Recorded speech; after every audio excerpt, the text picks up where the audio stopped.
Hello everyone, welcome back to my channel. I'm back from my Holi celebrations and I hope that you all also enjoyed Holi 2023. So today's topic is, what is a talent acquisition specialist? What are the roles and responsibilities of a talent acquisition specialist, and what are the skills required for this role? And at the end, I'll tell you how these talent acquisition specialists they work in a company. So let's get started now. Now, what is a talent acquisition specialist?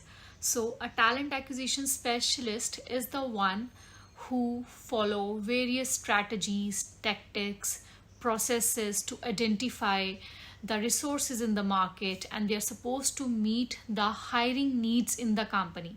And for this they need to make so many plans, and it does not only involve interview process, it involves the onboarding of the candidate, then comes the rewards that we need to provide to the candidate. So at the end we are actually making the candidate an asset in the company, an employee in the company who is actually being productive in the company and staying in the company for a longer period of time.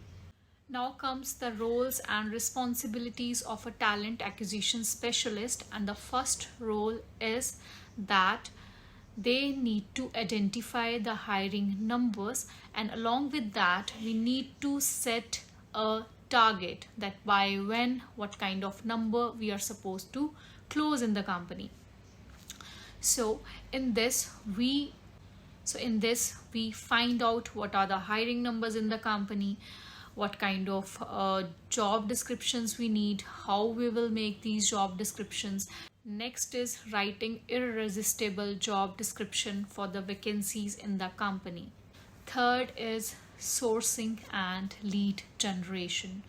So here we need to understand what kind of sourcing channels we want to use to fill that particular vacancy, and for that we will do lead generation through various portals and hiring channels, whether it's online paid portals or free portals like LinkedIn, or if it's a consultant, then we need to set these sourcing channels, and accordingly we need to find that perfect pool of candidates in the market.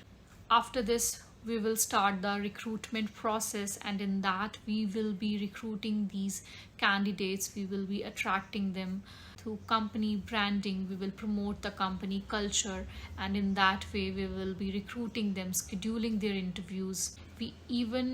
We will even find few candidates who are actually not that suitable for that particular vacancy at the moment, but still we need to save the data with us so that we can contact such kind of candidates later in future when we have a suitable vacancy for them in the company. After this we have the interview and assessment process, in which we will be deciding the interview rounds for those particular vacancies in the company, what kind of rounds we will be conducting of the candidates. It can be technical interview rounds, then the HR round. Now we have to decide how many technical interview rounds will be there. Then even we have to see if the candidate is not available for a face-to-face interview round or a telephonic interview, we need to arrange Google Meet interviews or virtual interviews for them. So accordingly we will define an interview process, and after the completion of the interview process we will start assessing these candidates, what kind of scores they have received technically in the HR round. And with this assessing process we will be making a comparison between the candidates. We need to make a stack of the candidates, we need to build a pipeline who all candidates will be at the top. Now about this making pipeline process, we have to see what kind of comparison we are doing between the candidates. See, comparison will not always be on the basis of the technical scores or the kind of interview the candidates has given. Here we need to see what kind of salary brackets the candidates are having, what kind of salary they are demanding from us, and to what extent we can match with their expectations. It's not just their expectation, but it is about the kind of scores they have received and what kind of expectations they have according to the scores. And at the end we even need to see what kind of notice period they have, because at the end we need to fill the vacancies at the right time, because we have certain hiring tasks, that too in a particular time period. So notice period, that's a very important factor in this process. Next is making final selection.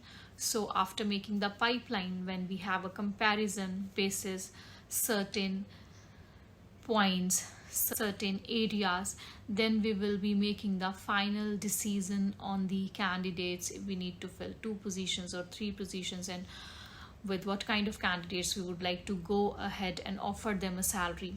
In this process, we will verify the documents of the candidates, and then we will be releasing their offer letter with a joining date. Then comes the onboarding process, which is very important, because on their day of joining we need to onboard them in the company, and we need to ensure that the onboarding process should be very employee friendly. And in this process we will be telling them about the company, certain forms they need to fill, and we need to give them a presentation of whatever process you have in the company, but it will be included in the roles and responsibilities of a talent acquisition specialist. We need to ensure that we are making a very good impression on the candidate on their onboarding day. So that's all about the roles and responsibilities of the talent acquisition specialists. And now comes what kind of skills are required to be a perfect talent acquisition specialist. So the top most important skill for a talent acquisition specialist is good communication skills. Then comes the effective listening skills, good technical skills, good planning skills, and then comes good social skills, good analytical skills, and good relationship building skills. Now, if you want to become a talent acquisition specialist, then please keep a note of all the points that I told you today about the process, about the roles and responsibilities, and accordingly prepare for this particular role.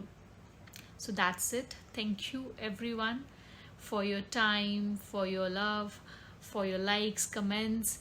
Thank you. I'm really liking that you all are watching my videos.